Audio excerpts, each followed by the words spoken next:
You're listening to Parasearch Radio, news, views and reviews from the world of the paranormal from across the UK and beyond.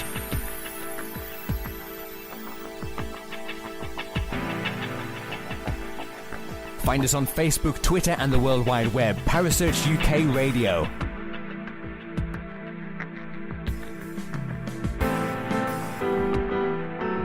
Parasearch Radio, broadcasting to the UK and beyond.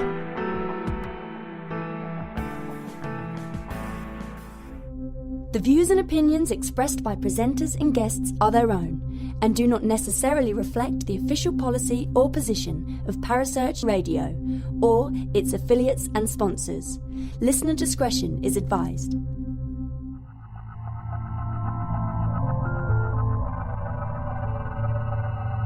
Welcome to Haunted Histories with your host Penny G. Morgan, right here on Parasearch Radio.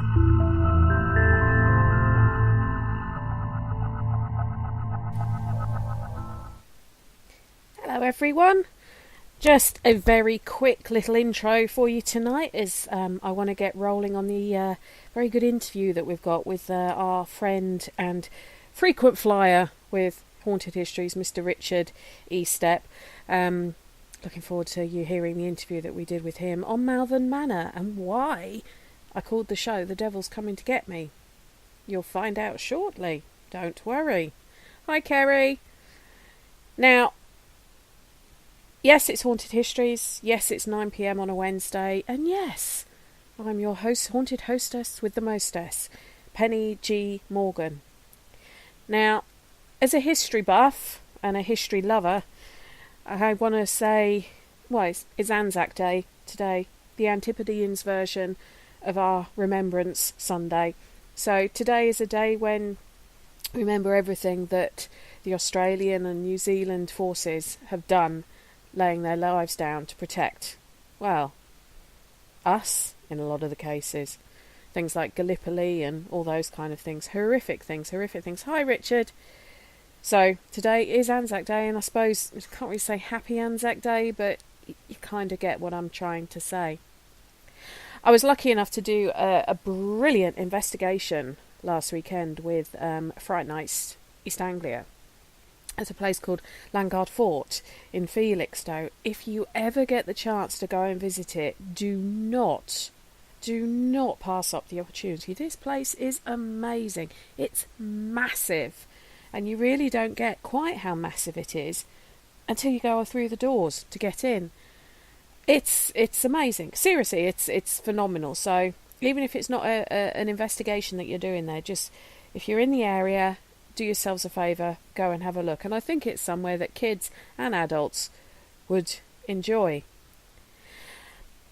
But without further ado, as I say, tonight's guest is the lovely Mr. Richard Estep, and we're going to be talking about his new book that's coming out after some investigations he did at Malvern Manor, which some of you may have seen on shows like Paranormal Lockdown.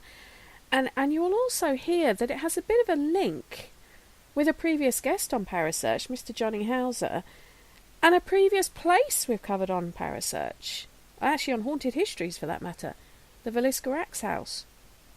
Are you ready? Shall we go? Okay, right, and this evening on tonight's episode of Haunted Histories, we're joined by our good friend, the very, very lovely, all the way from across the Atlantic, he's talking to us, Mr. Richard Estep. Hi Richard, how are you? I'm doing great, Penny. How are you? I'm all right, thank you. Have you got your cup of tea to hand to lubricate your throat, or are you waiting for a fresh one? Just finished my first cup of tea of the day. Oh, I'm on my glass of wine. So, and as Rich has just heard one of my kids having a tantrum, he probably realises why I'm on the wine. Well, start as you mean to go on, right? Well, exactly. It makes it a lot easier when you've got that in your hand. Plus the fact that we've had sort of some of the hottest, I think the hottest April in something like 60 odd years. So it's I need your hydration. Got to keep hydrated. It's very important. It is in this kind of weather, isn't it? Well, you're the medical expert. It is important, isn't it? Yeah, I've never seen a prescription for wine, but No? I'd say one or two is definitely an important part of any balanced intake. Yeah. Okay, good, good. Right, so tonight we're actually going to be talking about the wonderful Malvern Manor. Now, Richard actually has got a book coming out to do with his investigations that he did there. When's it due out, Richard? It's due out the first week of June, Penny. First week of June. And I know you can go onto Amazon and pre-order it, ready for when it comes out. Mine's on pre-order. I think I mentioned to you. I'm waiting for it to hit my Kindle as soon as it comes out, because I'll be reading that one with excitement. I'm looking forward to reading that one. But for anyone who doesn't know, Malvern Manor is an interesting one. It has appeared on quite a few different paranormal shows. I think Paranormal Lockdown did an episode on it relatively recently. And it has got quite a sort of a dark reputation, hasn't it, Richard? It does, and I don't know that it's entirely deserved. Yes, it's an old and spooky building. You walk around it, and it's one of those places where you think, wow, if this place isn't haunted, it really should be. But at the same time, you look at the history of the place, and for many, many years, for most of its life as a residential facility, which also had some medical patients at one point of its life, what you had were people doing the very best they could to care for other people who were, shall we say, either emotionally disturbed or troubled, dealing with the after effects of addiction, and a whole bunch of other challenges. So the so-called dark history that you see at a lot of locations, the ones that really boost TV ratings and sell books, quite frankly, a lot of that just isn't there when you look under the lid at Malvern Manor. Yeah. That's exactly what I thought when I started looking into the place, because it was originally built as a hotel, and it was kind of the centre of the town, wasn't it? As almost like a party venue as well, and people would come and have a nice meal, have a room. It was used as a stop for business people who were using the railways to get from A to B, from what I understand. So, and it wasn't exactly like an H.H. Holmes hotel where people were disappearing from their rooms. So I did sort of wonder where this sort of darkness actually came from. And I do, it might, could it be to do with the fact that people see any kind of facility that's looked after, mentally ill or addictions and everything else, it's automatically going to be a nasty place? Well, when I researched and wrote a book called The World's Most Haunted Hospitals and talked to people around have another glass of wine, Penny. Thank you. Talked to people around the world that had worked in various medical facilities. And I think by far the most disturbing stories came from those that had worked in mental health facilities. Yeah. Those that had taken care of, I think the most challenging of patients. So I think there's a degree of truth whenever you have that kind of facility, that it does tend to bring up some negative emotions and some emotional turmoil, and that can translate to phenomena, which tend to be a little more on the aggressive side. Yeah. But that being said, people are very quick to throw around stories of dark and malevolent and malicious spirits when that may not be the case.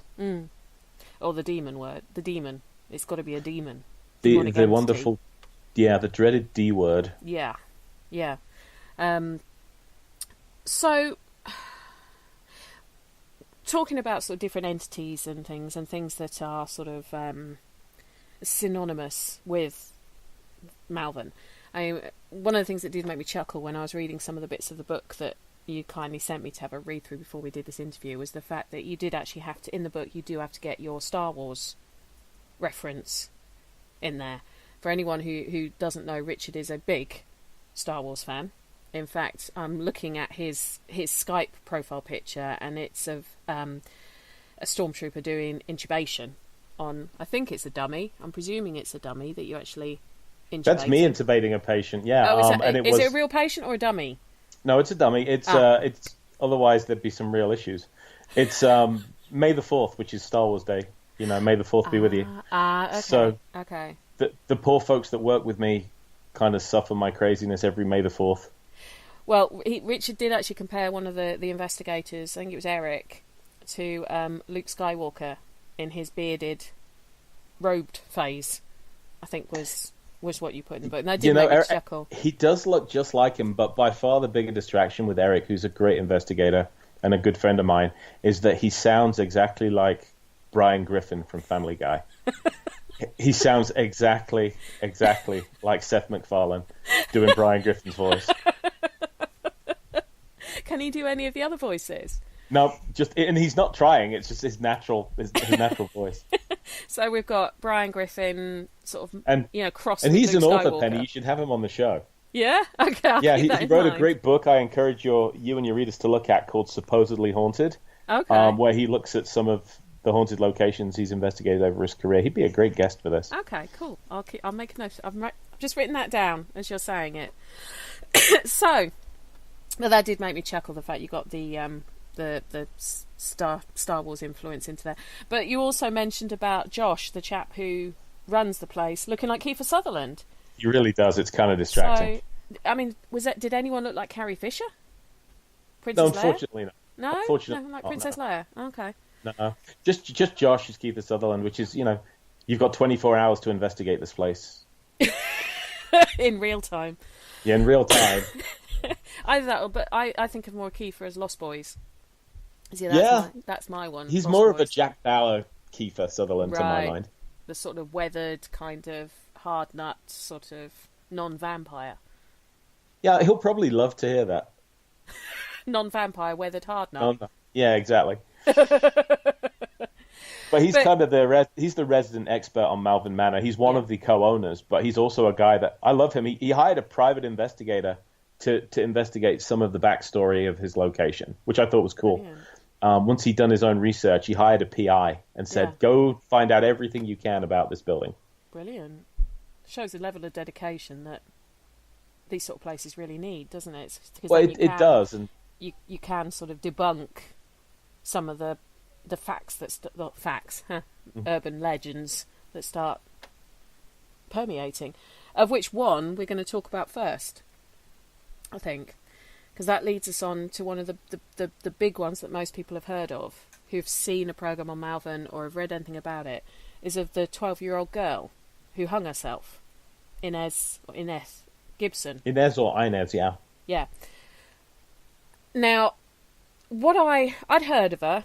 I had heard of her. I've heard her name mentioned before in sort of the same breath as Malvern. But her story her actual story, the real story, is really sad. This poor girl. The real story. Forget about the fact that her ghost is meant to be seen at the manor. Her actual story is absolutely tragic, I think. I would agree with you 100%. It's always sad when a child dies. And in this particular case, Inez was essentially, her parents broke up and the children were parceled out to various other members of the family to be raised. And when Inez found out, after some time settling in with a new family, that... I think it was her uncle, wasn't it? Who was looking after her. Yeah, when she found out that her mother was in fact coming back for her, nobody's exactly sure, and nobody will ever know for sure what happened, but she was playing with her brother in the garden and then told him she wanted to play with him upstairs. And he said, in a few minutes. And when her brother went upstairs to her room, very sadly found her hanging dead in the closet, the cupboard. Yeah. From her skipping rope. From her skipping rope, yeah. And the coroner recorded a verdict of accidental death. There has been some discussion about, is it possible that this could have been an accident? I mean, I guess anything's possible. Considering the news she just had that she was very upset about, by all accounts, the timing seems very suspect. And it's also not an easy thing to accidentally do. Not really. And why was she skipping in the closet? Exactly. If it was an accident. I just find it absolutely tragic that a poor girl, a little 12-year-old girl, would be that distraught at the news that her mum wanted her back, or was coming to get her, that suicide was her only option. But as we were talking off air, we were sort of saying why the coroner might have recorded it as accidental, where it's a bit hard to sort of work out how that could have been accidental, because as you say, it's not that easy to do. It could have been is almost to save face for the family, because suicide sort of back then in it was 1900, wasn't it? She wouldn't have been able to have been buried in consecrated ground. Her family would have been ostracised for having a suicide in the family. And it, certainly stigma. Suicide carries a stigma today. Yeah. And it was much more so back then at the turn of the 20th century. So it may well have been just a kindness on the part of the physicians that had to do that. In which case, I would applaud them for doing it. Yeah. Yeah, saving the sort of the family's, well, especially the uncle who'd been raising her, his grief, and knowing at least they could have a proper funeral, and if religion was something they believed in, they could have her buried in consecrated ground. And I just think I just think that backstory is absolutely tragic. But what I didn't realise until I was sort of reading up on it and reading one of the passages you sent me is that she didn't actually die at the manor. So for the longest time, if your listeners have seen Paranormal Lockdown, was a great episode. At that time, at the time the show was recorded, it was believed, and it was kind of the local story, that Inez had died in one of the second floor rooms at Malvern Manor. And when paranormal investigators first began to investigate the building, they heard the sound of running feet, child's feet, up and down one of the second floor hallways, and they would hear the name Inez called out fairly often, along with "Come play with me." Mm-hmm. So it sounded as though, Inez was running around, and they have a room that they call Inez's room, which has a closet in it. And so it came to be the accepted story that this was the closet where Inez had died. And it was only when Josh engaged in some more lengthy research that they found out from local newspapers that, in fact, Inez had not died at Malvern Manor at all. There's no real reason that she should haunt the place, if indeed it is her, genuinely her, that is responsible for those phenomena. But the name Inez... If it's her that's responsible, what are your thoughts on it after investigating the place as well? So there's a lot of possibilities. One is that maybe it is Inez, and I really hope not. I like to think that this, obviously deeply upset child went on to something better, to whatever comes after this life. I like to think that she isn't still resident at this abandoned old manor. Mm-hmm.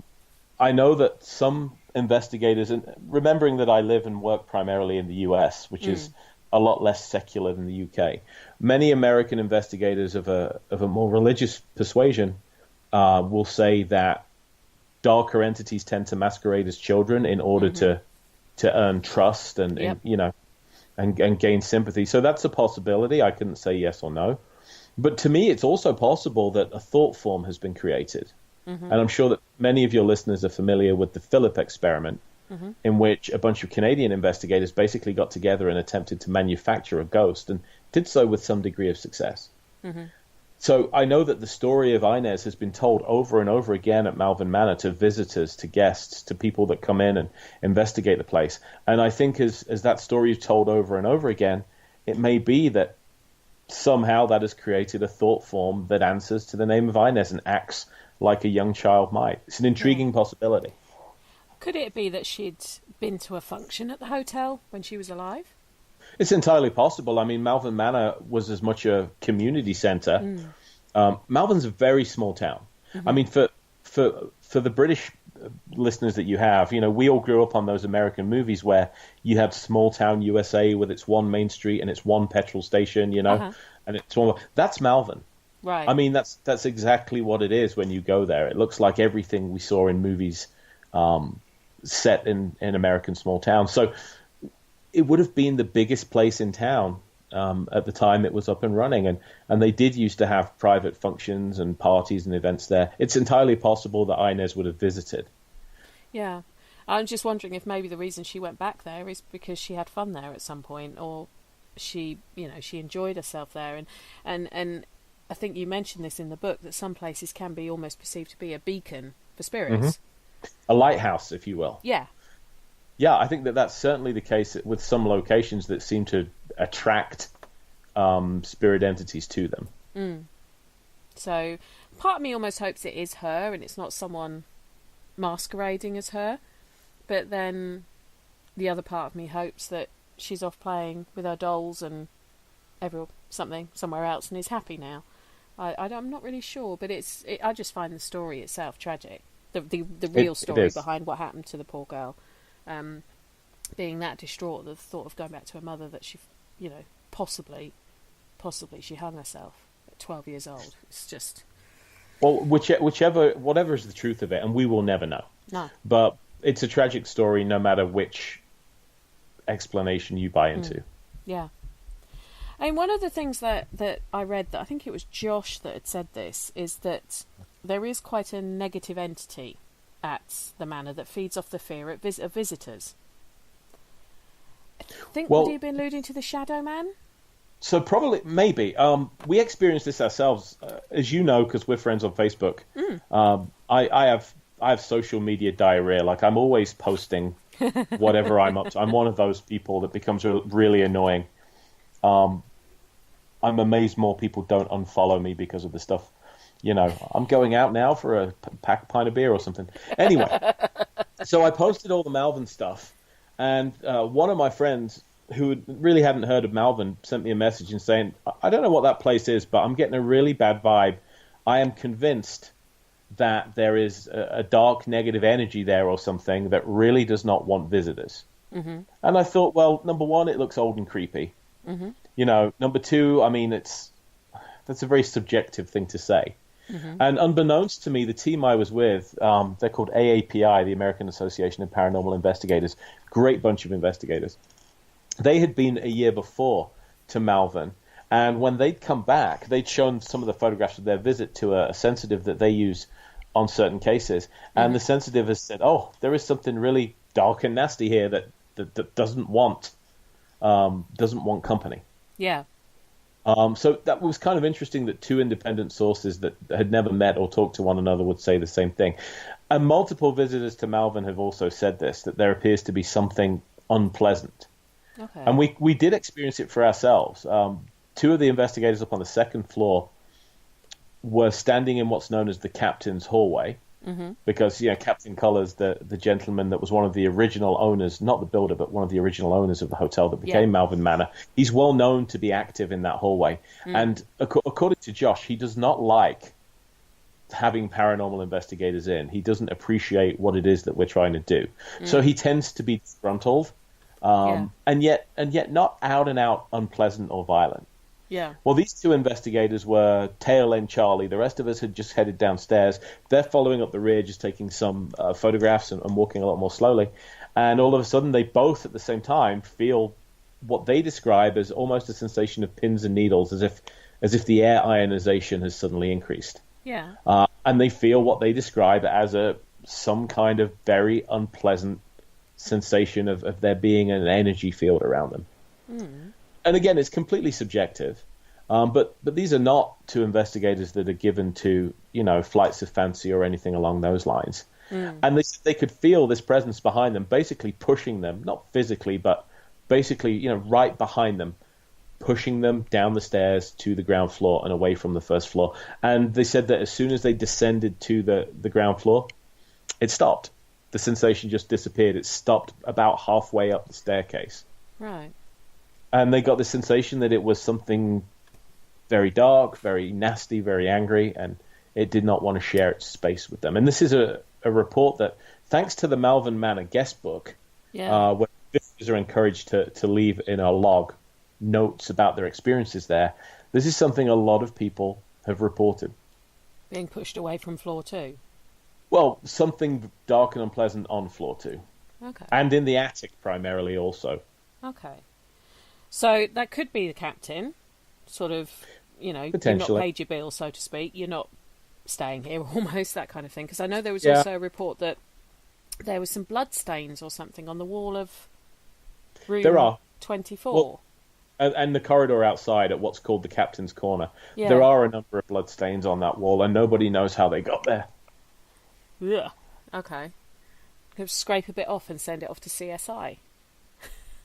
CSI, downstairs in the front room, the parlor, there is a very comfortable old leather chair, and there are two wheelchairs. And these wheelchairs have a reputation for moving on their own. Yeah. In fact, quite memorably, not long before we arrived, one of the wheelchairs actually started rolling straight at a group of visitors and chased them out of the parlour, which sounded kind of awesome to me. That's like a holy grail of investigation, to have something like that happen to you. And this was a group that was touring in the middle of the day, so they were doing a 2-hour tour and ended up leaving more quickly than they expected. Whichever spirit was controlling that was probably going, this is going to really put the shits up there. I'm going to roll my chair towards them and see how fast they move. Yeah, so whereas the more seasoned investigators, it's like, nah, they'll just ask me to keep it coming. I'm not going to do it with them. It's too easy. Well, now they mark the positions of the wheels on the floor. So they'll come in overnight and find these things have been moved quite regularly when the building's empty. Awesome. But anyway, there is also an old leather chair there, which those of you that saw Paranormal Lockdown, that's the chair that Katrina Wiedemann slept in. When she slept down in the parlor, and she said, "Oh, this chair's so comfortable." So I'm like, "Right, I've got to have a go." And so I'm doing that, and I get into the chair, and it really is comfortable. It's great. Is that where the middle-aged sigh came out? It was definitely a middle-aged sigh, which I have whenever I sit down or stand up. And Jill, one of my colleagues, decided that she was going to sit in one of the wheelchairs. Right. Well, we made the mistake, and this is all because you mentioned CSI, we made the mistake of bringing in a black light. Right. And Eric, I believe it was, said, I wonder what would happen if I put the black light on these things. And so he did, and yeah, it looked like a painter's radio. Both of those chairs were... I think I've never flown up out of a chair so fast in my life. And I have a fantastic photograph I've got to put in the book of Jill, just as Eric shines the light on it, the look of horror on her face. Yeah. Wow, it that was is kinky. That is some kinky sort of stuff been going on. Well, I mean, it could be any kind of fluid, but the key word, I think, is unidentified fluids all over those chairs. So never again. Oh, my giddy aunt. Yeah, so don't sit on one of those without disinfecting it first. Yeah, and I also don't want to know what that stuff was. There are some things that should stay uncovered. Unidentified. Right. Or just don't take a black light on these kind of places. Yeah, it's not a good idea. I won't be packing. Stick with UV or infrared, that we can cope with. You were sort of saying, I mean, this is just quite funny because one of the things in that I read, one of the lines that I read, and I think it was Josh that had said this, is that a lot of the stuff that goes on is very psychological in nature, and his actual words were, it's cat and mouse bullshit. Well, and I've heard that from, again, multiple witnesses that I interviewed. Cat and mouse. So you'll start homing in on a specific area and activity will begin in another. It will make you, whatever is active there, will make, and I think it's several somethings, but certainly at least one of these entities likes to make you chase it. It feels like a big game of hide and seek. Yeah. So, I mean, one of the other entities, we talked about the slightly menacing sort of feeling, the slightly menacing figure, which could be the captain. Potentially. Could be. Or it could also be the shadow man that people have reported, and that Johnny Hauser, who has actually been on Parasearch Radio, done shows for us, he's going to be doing one for me later in the year. He hightailed it out of there after being an experience with the Shadow Man. Now, the wonderful research that Josh has done has identified that there was believed to have been one of the patients that was there was a non-verbal gentleman who was very tall. He was sort of 6'7", sort of very, very tall, and deemed to be quite unstable and quite dangerous. In fact, he was even believed to have killed before 2 people. He came. Now, what exactly was it he used to like to do to the nurses? Well, Josh had talked to former employees not long after he first came to Malvern Manor. So a lot of this is anecdotal. And just to be clear that none of it comes from patient records or any confidential sources of documentation. This is all from people that had worked at that location. And so according to what Josh was told, the gentleman in room 2 of the nursing wing had exactly that, immensely big in stature, very tall, and very imposing. In fact, when the nurses would make their rounds and check in on the patients, he was the only one that they never insisted put on some shoes when he would go for his walk around in the morning. But this man used to wait for the nurses to turn their backs and just disappear down the corridor. And then his party trick was he would run out of his room at full speed, charge them, and then stop dead just inches from their face. They would turn around as they heard the footsteps, and this guy would be in their face. That was his thing. He liked to try and intimidate. Now, as a medical professional yourself, Richard, how would someone like yourself handle that? What would you do? Well, I'm not of all the people in the medical professions. There are some that have my absolute highest respect. Those that work in palliative care are probably at the very top of the list. Right. Those that work with children and those that work with the mentally challenged, developmentally disabled. So those are very specialist providers, and I'm a generalist. I'm a paramedic. Yeah. So when I encounter patients like that, then it comes down to a method of restraint for me, whether that's physical restraints or chemical restraints. Right. But those that do this for a living and build relationships with those patients and know their ins and outs a little bit more, they would handle it differently. Right. But I do know that many of or certainly Josh was told anyway, that many of those nurses walked on eggshells around this one particular patient because they were afraid of what he might do. Wow. Now, we've sort of touched on the fact that Malvern was a mental health facility with a nursing wing for the more severe, needy cases. But not primarily. Sorry, Penny. It was more of a residential home that had patients with developmental disabilities. Okay. So just to be clear, because we're not talking about an asylum, we're not talking about a dedicated mental health institution. It was almost like a hostel for people who couldn't go anywhere else. Yeah, or a skill. Today, at least in the States, they call them skilled nursing facilities. Right. Except Malvern had a nursing wing, which was ultimately shut down by the state, not because anything wrong was being done, but it didn't meet certain regulations. So, for example, the corridors weren't wide enough to get a hospital bed down. Right.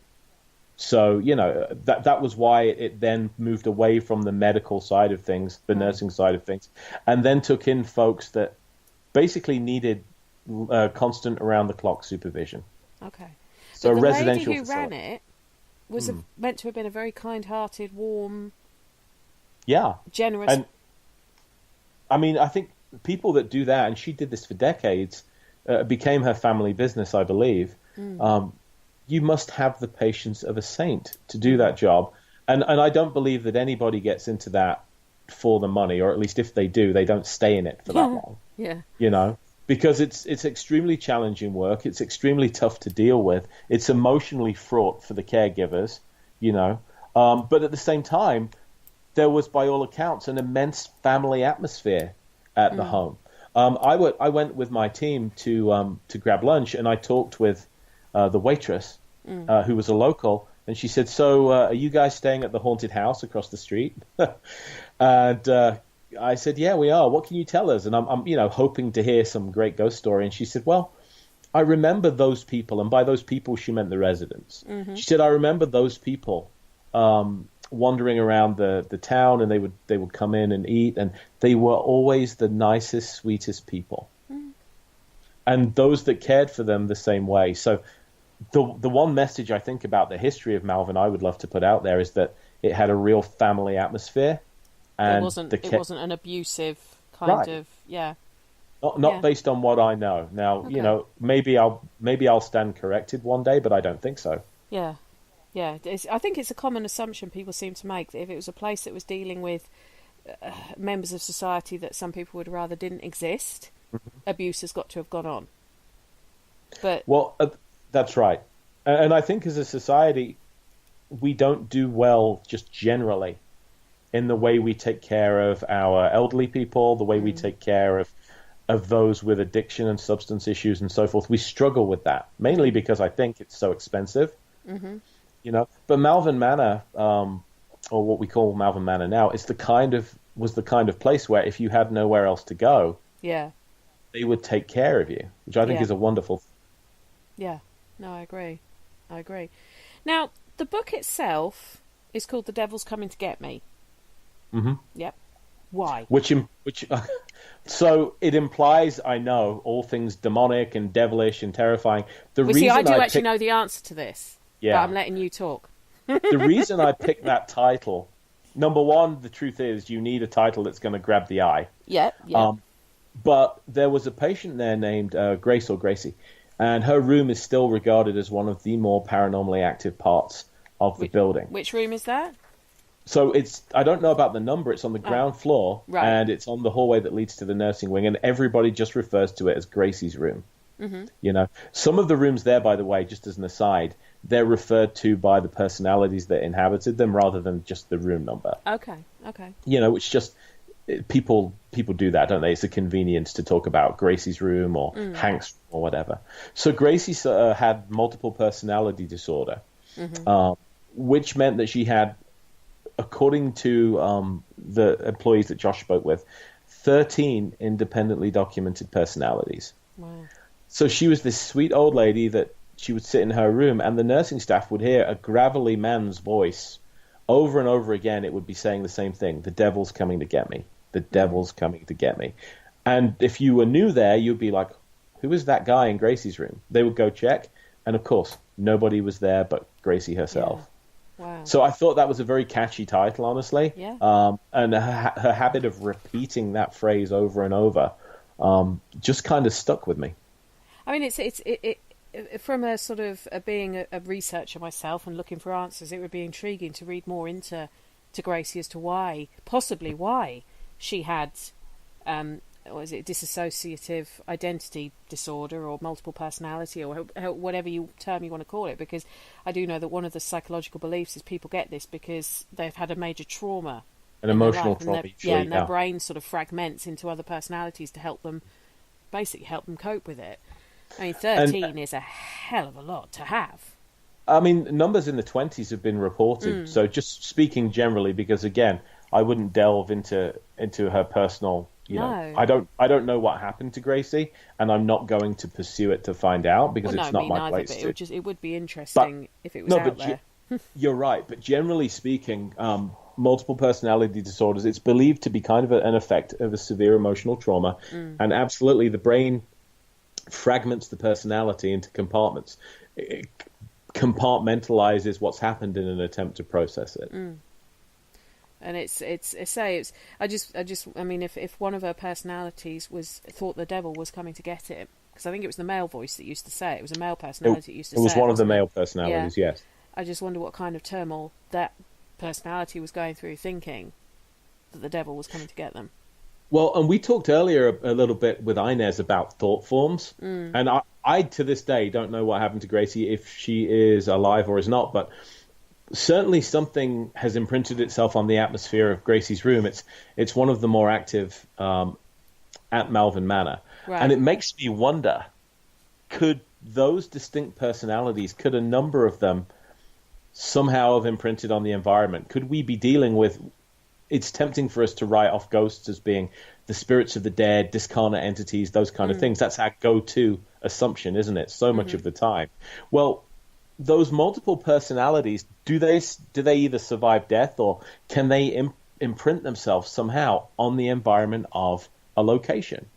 Could the EVPs that are coming through in Gracie's room actually be coming from some psychic remnant of those multiple personalities? That fascinates me, to be quite honest. Well, if you think about it, an interactive spirit is nothing if not a personality, is it? Generally speaking, to interact, there has to be something we would consider a personality. Yeah. So could something have remained of Gracie's personalities? 1, 2, 5, 10, however many of them. Yeah. Who knows? What does the room feel like in it, though? Does it feel like one of those rooms that you want to get the heck out of there? Or does it feel like it feels very heavy, like there's a lot going on? Having known about the history of the place prejudices you. So I'd seen Paranormal Lockdown. Gracie's bed is still there. Her spectacles are still there, actually. Right. But other than that, the room is very bare. So I didn't get a great deal of activity in Gracie's room at all. And although I did think it felt a little bit oppressive, how much of that was my predisposition because I knew its history, I couldn't tell you. And as an investigator, you always have to take that into account, don't you? Yeah, very much so. very much so. So did you experience anything in there? Did you get any sort of indication that Gracie or one of Gracie's personalities was trying to communicate? Not when I was investigating. A number of people that I'd interviewed have gotten great results in there. They've gotten some very good EVPs. They've gotten some knocks, raps on request, those sorts of things. But there was nothing in there for us either. Okay. Yeah. So if we move on slightly, you mentioned Hank a minute ago. You actually did mention Hank. Now, Hank or Henry, depends what mood he's in, because apparently he's a grumpy old man, and some days he wants to be called Hank, and some days he wants to be called Henry. And one of the things he apparently liked to do when he was alive was to sit on the porch and throw rocks at children. Yeah, so stones, Although I guess. being Rocks... a parent myself, I can actually understand why you'd want to throw rocks, but I'd want to throw them at my own children at times rather than other people's. But, I can kind of understand it. I know that you mentioned Stephen talked about dressing up as Henry and replicating that to see what would happen. But I think he was only halfway kidding. Well, seeing some of the things that Stephen's put on Facebook himself and social media, I think halfway is being a bit sort of generous. But but Josh mentioned that Hank doesn't like women in his room, and he doesn't like women touching his clothes. He doesn't like anybody touching his clothes. Oh, it's but anybody women, touching his clothes. But more so women. You're absolutely right, Penny.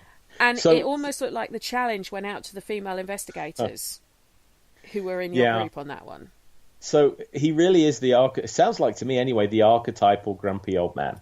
Yeah. Which is, I think, why Stephen likes him so much. Kindred spirit and all that. Yeah, absolutely.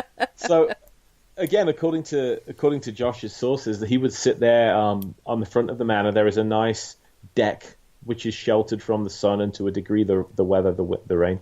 He would sit on the deck, and if the mood took him, he'd throw stones at passing kids.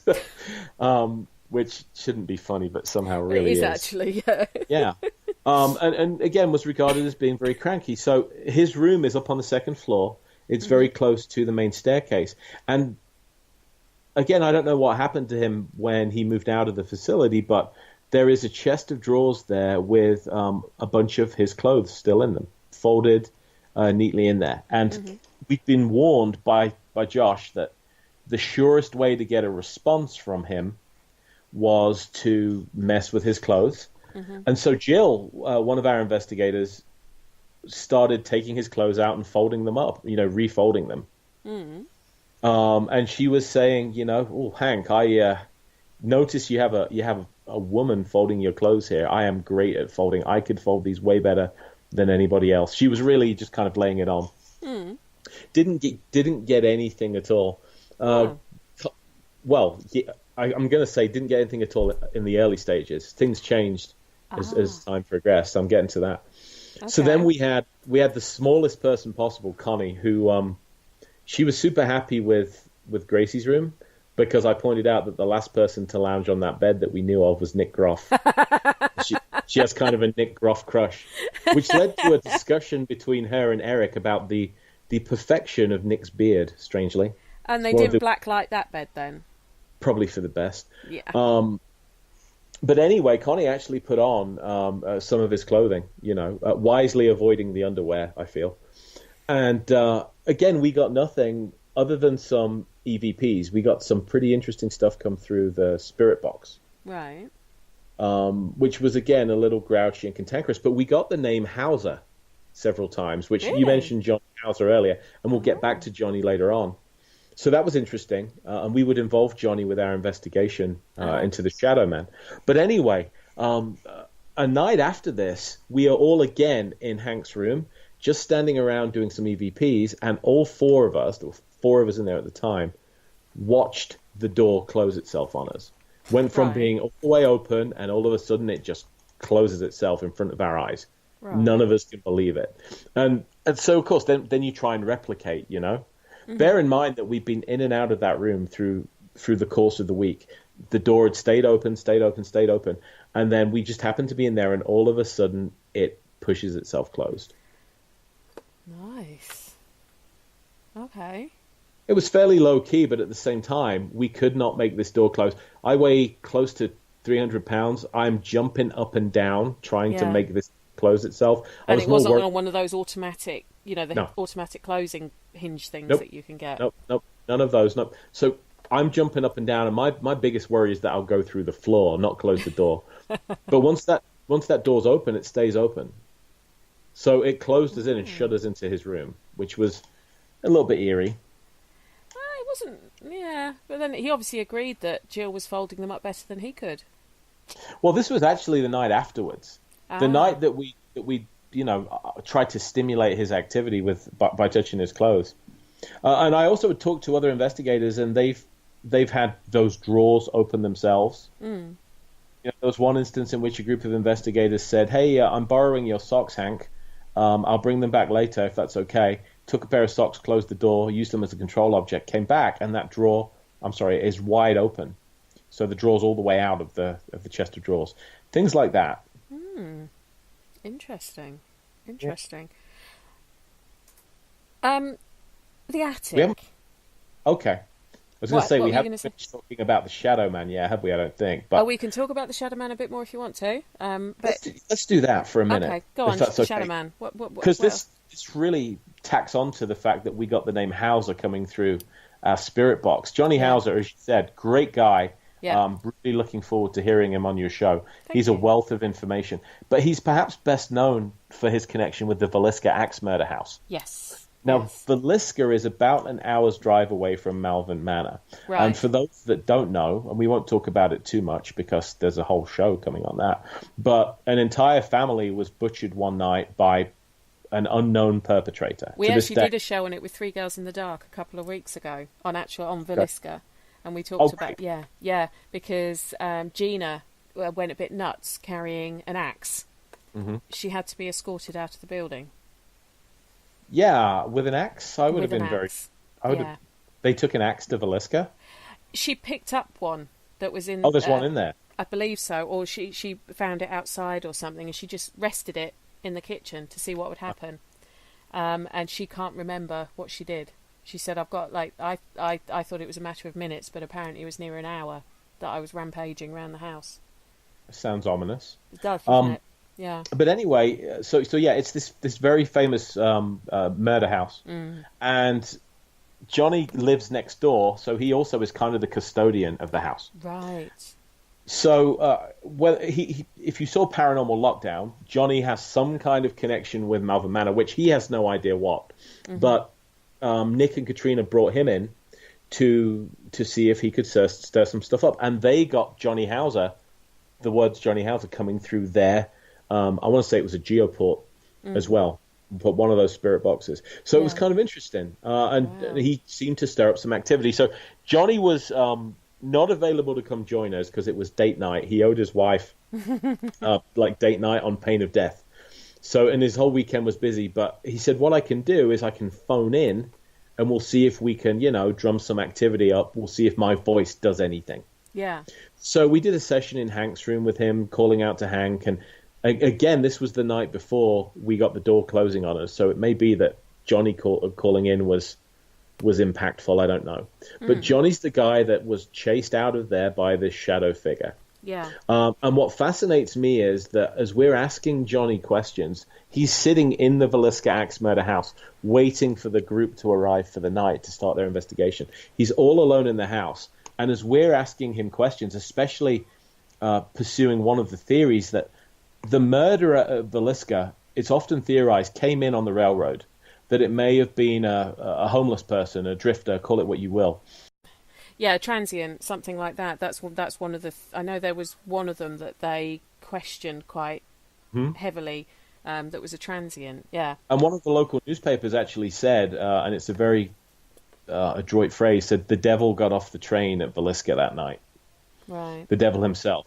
But anyway, so had that person truly been traveling by train, it's entirely reasonable that they either came from Malvern as a stop, or they went to Malvern as their next stop, Right. And so that's kind of interesting because they would probably have stayed, if they could have afforded to anyway, at Malvern Manor.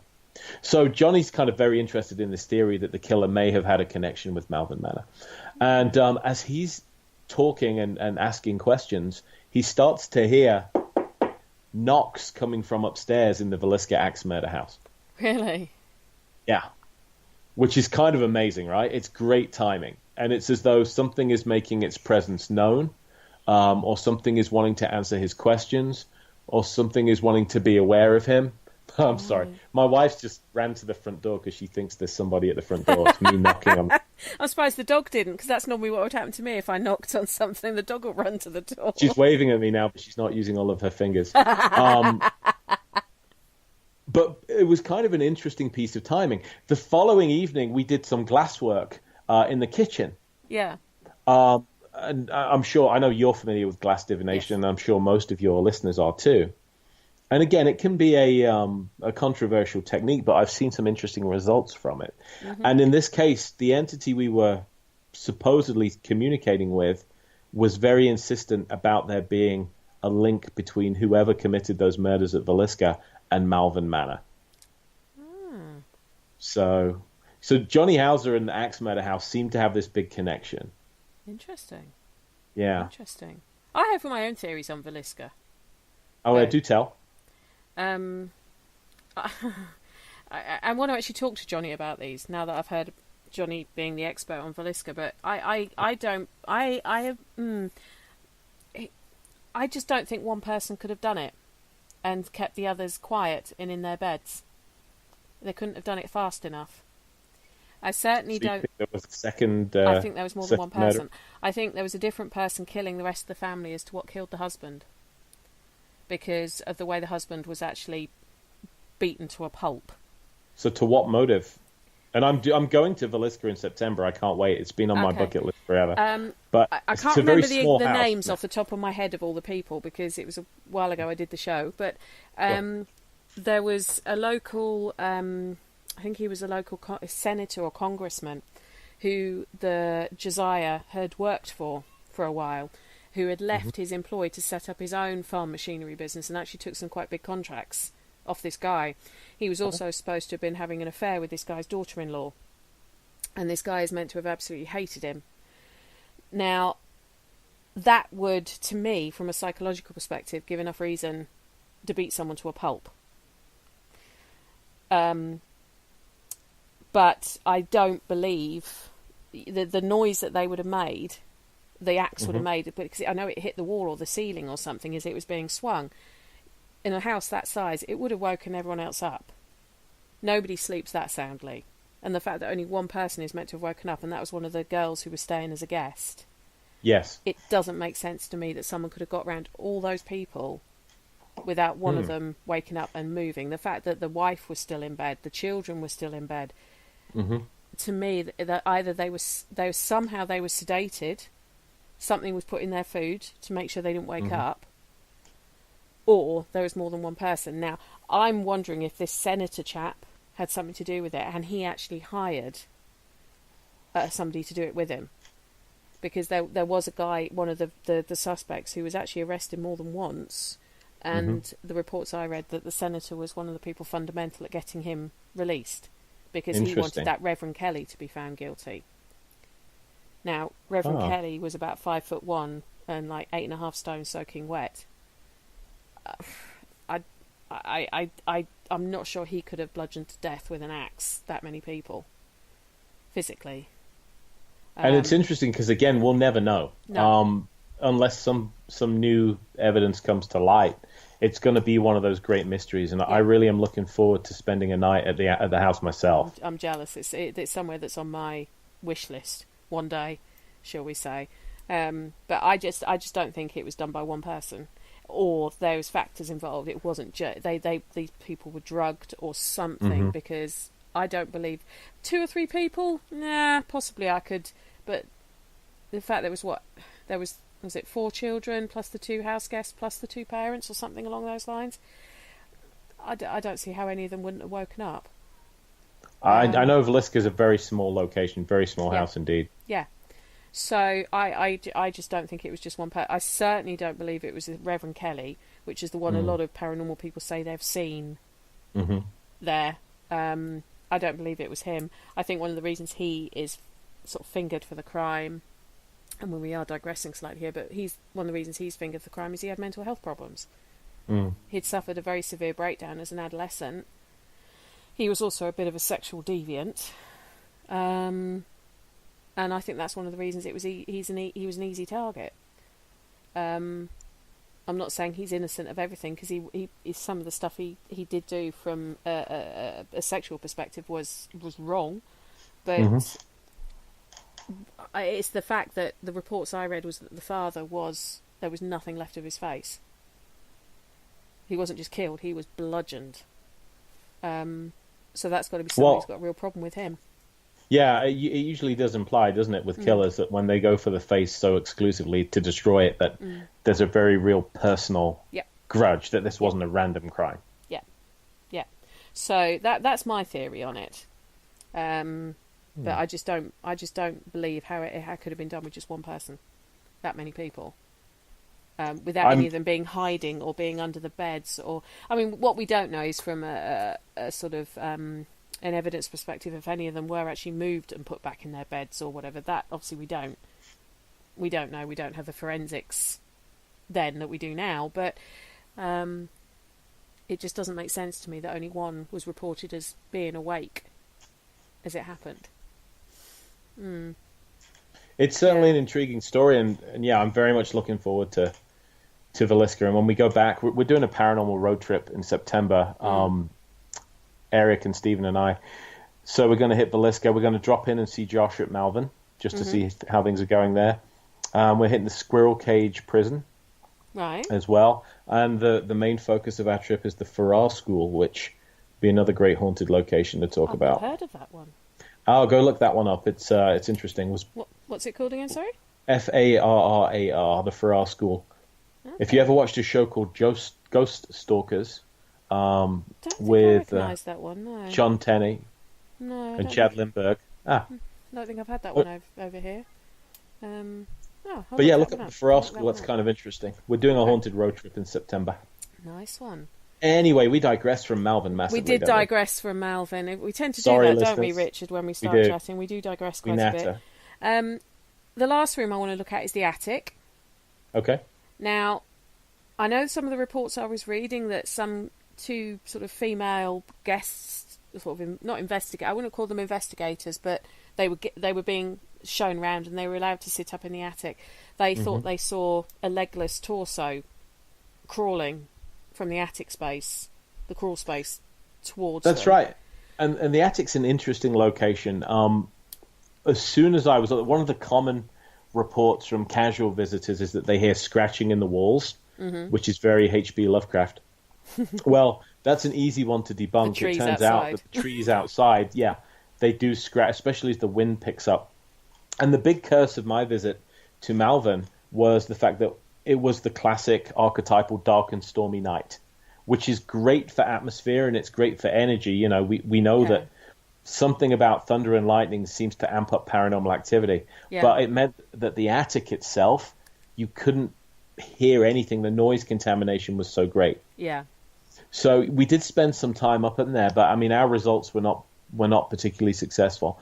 But I've talked to a number of other investigators. Again, Josh is one that all of a sudden on one of his visits there had to bolt out of the attic and just was overcome with the sudden urge to vomit. He did. Well, I kind of, the notes I put on was that the attic seemed to be vomit central from some of the stories. It really does. I was reading that. And one of the theories you had was that perhaps there was a lot of electric current or electromagnetic. So EMF, you always want to look and see if a location where people are vomiting like that is a fear cage, where you have extremely high EMF levels, and that's not the case in the attic. You have other investigators. My friend Sarah Stream is a good example. She spends a lot of time in the attic. In fact, last time I saw her, she was alone in there, completely fearless by all accounts. But she herself has gotten pushed and marked up in the attic, scratches on her body. In that part of the building. So did it scare you up there? Did you find not it really. frightening? No. Not particularly, no. Not even after dark. I mean, it looks...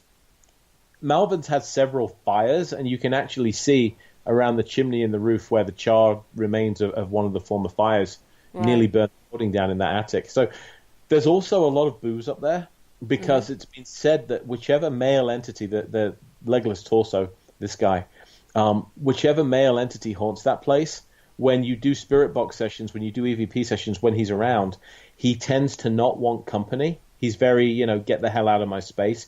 But at the same time, he begs for people to leave alcohol and cigarettes. Do you know, I almost find that funny that he's a legless torso who wants to drink. Well, yeah, I mean, He's gone legless. It may just be the nature of the apparition.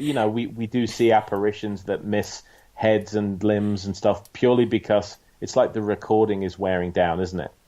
Yeah, but he's legless. I mean? He's an alcoholic. I know, and he's legless. I know. So that's my sense of humour. Low-hanging fruit, Penny, low-hanging fruit. So, was there anything that frightened you? Malvern? Yeah. I wouldn't say the place was particularly frightening, but then again, I wasn't in there on my own, Right. It's different when you have a team of people all around you. There was one thing that really concerned me, and that was after we'd been in the building just a few hours, we'd gotten a tour from Josh. He's got a supposedly haunted doll which moves around the place, and that came with supposedly a negative spirit attachment that refers to itself as number 1. Yeah. So anyway, we used that as a control object, and there's something about dolls that's just genuinely creepy anyway. A bit like sounds. But what concerned me was when my colleague Jill, for no reason at all, her ear starts bleeding. Yeah. She's like, my ear is bleeding. I took a close look at it, and she's got a definite laceration. Something has sliced open the skin of the inner part of her ear. And she hadn't brushed against anything? That's my first question, right? Could an insect have stung her and caused it to cut? Did you scratch your ear, something like that? Which, if you're scratching the outside of your ear hard enough to lacerate it, you would know it. Yeah. It was a straight laceration. So generally, when it's a bite or something of that nature, it's not going to be a very straight line. Right. And it took about 15 minutes for it finally to clot and coagulate, and that had happened after we'd been in the building for almost no time at all, just a couple of hours. Quite a long time to clot over, isn't it? Yeah, it is. I mean, what I ended up doing is just having to hold some direct pressure on it. It was a very minor injury, not remotely serious, but for her to sustain any kind of injury at all, and she has the kind of hair that falls down over her ears. So if she were to brush it against something, let's say a door frame or whatever, then the hair would act as a cushion anyway. Yeah. That's kind of the way it falls down. So it was a very odd thing. And whenever you start to see any kind of injuries, even minor ones, at a location, I think it gives you pause for thought, Yeah. But I didn't find anything terrifying. It was exhilarating. We were sitting in the nursing wing. We all heard and recorded on 3 recorders the sound of a definite sigh coming out of the darkness at us. And that was from the direction of room 7, which is said to be haunted by a lady who, she was so upset that her family had, in her view, abandoned her inside that house. Yeah. Inside that facility, that she used to scream and scream and would tear out her own hair. Yeah, she thought her husband didn't love her anymore. That's right. And again, another tragic story. So, actually hearing that sigh and then playing it back, and sure enough, we captured it. That was, it definitely sends a chill down your spine. Well, one of my questions was going to be, would you go back? Which you've already answered, because of your road trip you're going to be doing. Did it, as a venue, as a place, as a facility, as a house, whatever we want to call it, did it feel welcoming to people? I think different parts, and it was large enough that some parts of it were more welcoming than others. If that makes sense to you. There were definitely certain rooms that if you offered me 500 quid, I probably wouldn't have spent the night alone in. Really?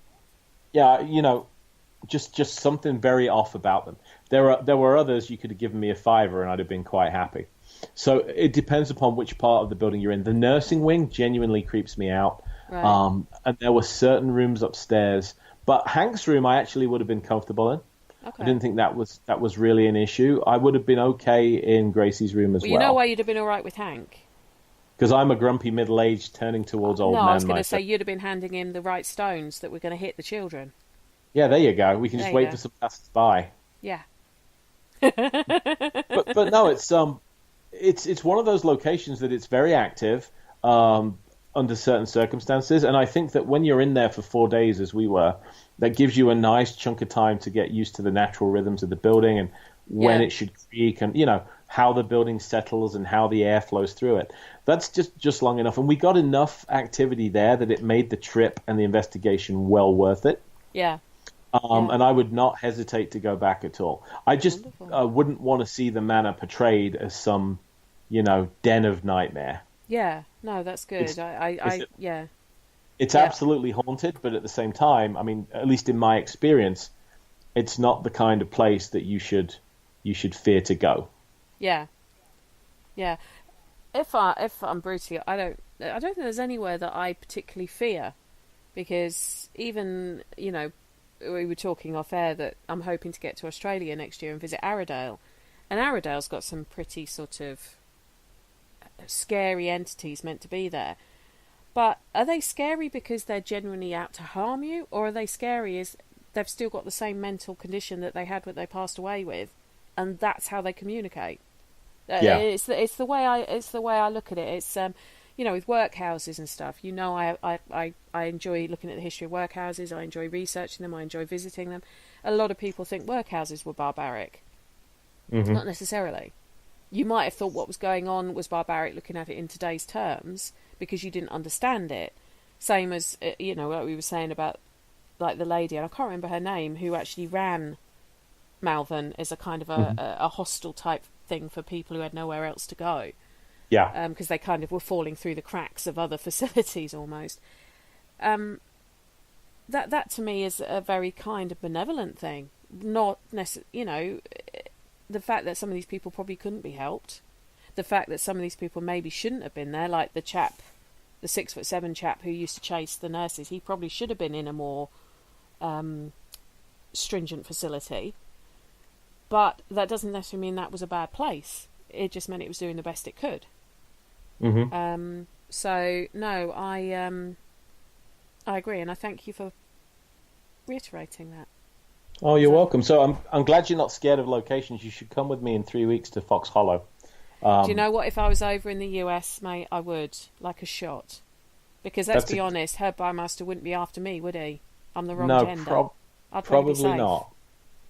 Yeah, that's a heck of a location too, and I'm looking forward to seeing what that has to offer this second time out. No, well, that's another one we were going to talk about at some point, isn't it? We're going to talk about Fox Hollow and Herb Bowmaster, because that's another book that you're putting together. So that's going to be out next September, October. Yeah, you keep throwing these balls at me, Rich, and I'll just hit them out the park. It's not a problem. There we go. But no, I don't think there's any. I want to be scared.